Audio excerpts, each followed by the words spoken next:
Hi again, good to have you back. I'm continuing reading Wonder. We're on page 284, the chapter's called Ducks. The day before the last day of school, Mr. Tushman called me into his office to tell me they had found out the names of the 7th graders from the nature retreat.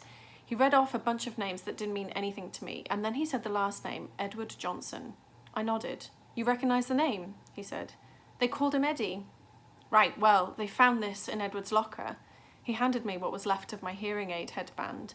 The right piece was completely gone and the left one was mangled. The band that connected the two, the lobot part, was bent down the middle.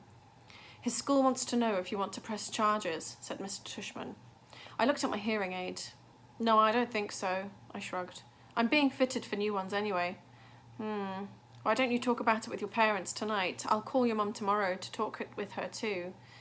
Would they go to jail? I asked. No, not jail, but they'd probably go to juvie court, and maybe they'll learn a lesson that way. Trust me, that Eddie kid is not learning any lessons, I joked. He sat down behind his desk. Oggy, why don't you sit down for a second, he said. I sat down. All the things on his desk were the same as when I first walked into his office that last summer. The same mirrored cube, the same little globe floating in the air. That felt like ages ago. Hard to believe this year's almost over, huh? He said, almost like he was reading my mind. Yeah. Has it been a good year for you, Oggy? Has it been okay? Yeah, it's been good, I nodded. I know academically it's been a great year for you. You're one of our top students. Congrats on the high honour roll. Thanks, yeah, that's cool. But I know it's had its share of ups and downs, he said, raising his eyebrows. Certainly that night at the nature reserve was one of the low points. Yeah, I nodded, but it was also kind of good too. In what way? Well, you know how people stood up for me and stuff. That was pretty wonderful, he said, smiling. Yeah. I know in school things got a little hairy with Julian at times. I have to admit, he surprised me with that one. You know all about that stuff? I asked him. Middle school directors have a way of knowing about a lot of stuff. Do you have, like, secret security cameras in the hallways? I joked. And microphones everywhere, he laughed. No, seriously? He laughed again. No, not seriously. Oh. But teachers know more than kids think, Oggy. I wish you and Jack had come to me about the mean notes that were left in your lockers. How do you know about that? I said. I'm telling you, middle school directors know all. It wasn't that big a deal, I answered, and we wrote notes too. He smiled. I don't know if it's public yet, he said, though it will be soon anyway. But Julian Albans is not coming back to Beecher Prep next year. What? I said. I honestly couldn't hide how surprised I was. His parents don't think Beecher Prep is a good fit for him, Mr. Tushman continued, raising his shoulders. Wow, that's big news, I said. Yeah, I thought you should know.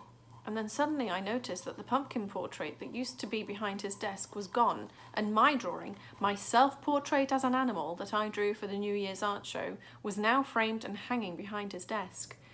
Hey, that's mine, I pointed. Mr. Tushman turned around like he didn't know what I was talking about. Oh, that's right, he said, tapping his forehead.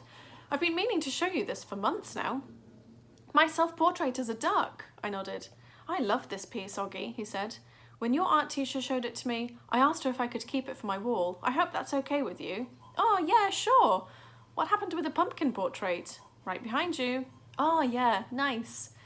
I've been meaning to ask you since I hung this up, he said, looking at it. Why did you choose to represent yourself as a duck? What do you mean? I answered. That was the assignment.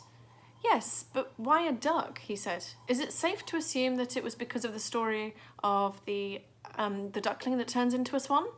No, I laughed, shaking my head. It's because I think I look like a duck. Oh, said Mr. Tushman, his eyes opening wide. He started laughing. Really? Here I was looking for symbolism and metaphors, and sometimes a duck is just a duck. Yeah, I guess, I said, not quite getting why he thought that was so funny. He laughed to himself for a good 30 seconds. Anyway, Oggy, thanks for chatting with me, he said finally. I just want you to know that it's truly a pleasure having you here at Beecher Prep, and I'm really looking forward to next year. He reached across the desk and we shook hands. See you tomorrow at graduation. See you tomorrow, Mr. Tushman. The last precept. This was written on Mr. Brown's chalkboard when we walked into English class for the last time. Mr. Brown's June precept. Just follow the day and reach for the sun. The polyphonic spree. Have a great summer vacation, Class 5B. It's been a great year and you've been a wonderful group of students. If you remember, please send me a postcard this summer with your personal precept.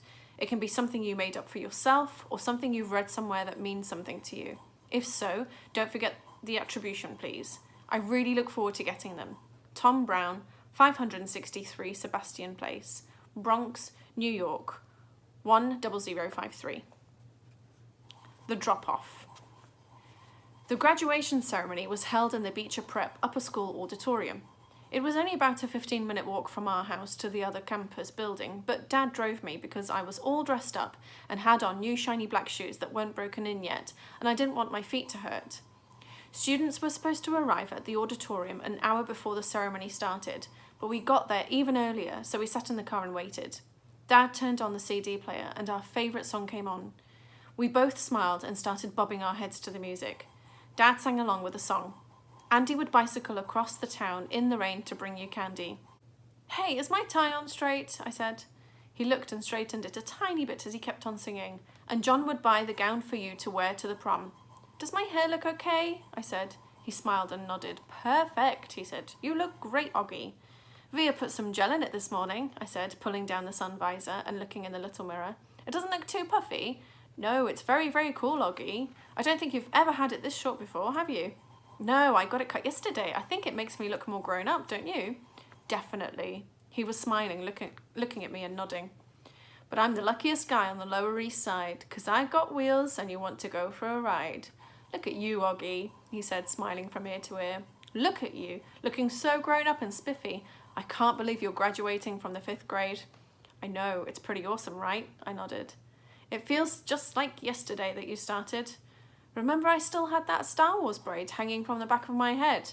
"Oh my, that's right," he said, rubbing his palm over his forehead. "You hated that braid, didn't you, Dad?" "Hate is too strong a word, but I definitely didn't love it." "You hated it. Come on, admit it," I teased. "No, I didn't hate it," he smiled, shaking his head. "But I will admit to hating that astronaut helmet you used to wear. Do you remember? The one Miranda gave me? Of course I remember. I used to wear that thing all the time." "Goodness me, I hated that thing," he laughed, almost more to himself. "I was so bummed when I got it lost," I said. "Oh, it didn't get lost," he answered casually. "I threw it out." "Wait, what?" I said. I honestly didn't think I heard him right. "The day is beautiful and so are you," he was singing. "Dad," I said, turning the volume down. "What?" he said. "You threw it out?" He finally looked at my face and saw how mad I was. I couldn't believe he was being so matter-of-fact about the whole thing. I mean, to me, this was a major revelation, and he was acting like it was no big deal. "Oggy, I couldn't stand seeing that thing cover your face anymore," he said clumsily. "Dad, I loved that helmet. It meant a lot to me. I was bummed beyond belief when I got it lost. Don't you remember?" "Of course I remember, Oggy," he said softly. "Oh, Oggy, don't be mad. I'm sorry. I just couldn't stand seeing you wear that thing on your head anymore, you know? I didn't think it was good for you." He was trying to look me in the eye, but I wouldn't look at him. "Come on, Oggy, please try to understand," he continued, putting his hand under my chin and tilting my face towards him. "You were wearing that helmet all the time, and the real truth is, I missed seeing your face, Oggy. I know you don't always love it, but you have to understand. I love it. I love this face of yours, Oggy, completely and passionately, and it kind of broke my heart that you were always covering it up." He was squinting at me like he really wanted me to understand. "Does Mum know?" I said. He opened his eyes wide. "No way. Are you kidding? She would have killed me." "She tore the place apart looking for that helmet, Dad," I said. "I mean, she spent like a week looking for it in every closet, in the laundry room, everywhere." "I know," he said, nodding. "That's why she'd kill me." And then he looked at me, and something about his expression made me start laughing, which made him open his mouth wide like he'd just realised something. "Wait a minute, Oggy," he said, pointing his finger at me. "You have to promise me you will never tell Mummy anything about this." I smiled and rubbed my palms together like I was about to get very greedy. "Let's see," I said, stroking my chin. "I'll be wanting that new Xbox when it comes out next month, and I'll definitely be wanting my own car in about 6 years. A red Porsche would be nice, and..." He started laughing. I love it when I'm the one who makes Dad laugh, since he's usually the funny man that gets everyone else laughing. Oh boy, he said, shaking his head. You really have grown up. The part of the song we loved to sing the most started to play, and I turned up the volume. We both started singing. I'm the ugliest guy on the Lower East Side, but I've got wheels, and you want to go for a ride. Want to go for a ride, want to go for a ride, want to go for a ride. We always sang this last part at the top of our lungs, trying to hold that last note as long as the guy who sang the song, which always made us crack up. While we were laughing, we noticed Jack had arrived and was walking over to our car. I started to get out. Hold on, said Dad. I just want to make sure you've forgiven me, okay? Yes, I forgive you. He looked at me gratefully. Thank you. But don't ever throw anything else of mine out again without telling me. I promise. I opened the door and got out just as Jack reached the car. Hey, Jack, I said. Hey, Oggy. Hey, Mr. Pullman, said Jack. How you doing, Jack? Said Dad. See you later, Dad, I said, closing the door. Good luck, guys, Dad called out, rolling down the front window. See you on the other side of 5th grade. We waved as he turned on the ignition and started to pull away, but then I ran over and he stopped the car. I put my head in the window so Jack wouldn't hear what I was saying. Can you guys not kiss me a lot after graduation? I asked quietly.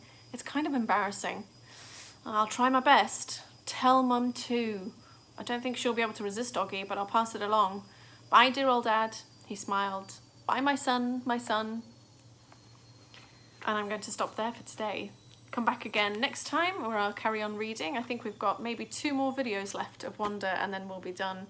I hope you're enjoying it just as much as I am. It's slowly all coming to an end and I can't believe we've had a year with Oggy in school. Sad that it's coming to an end, but here we go. That's what stories are about. I'll see you again next time. Bye.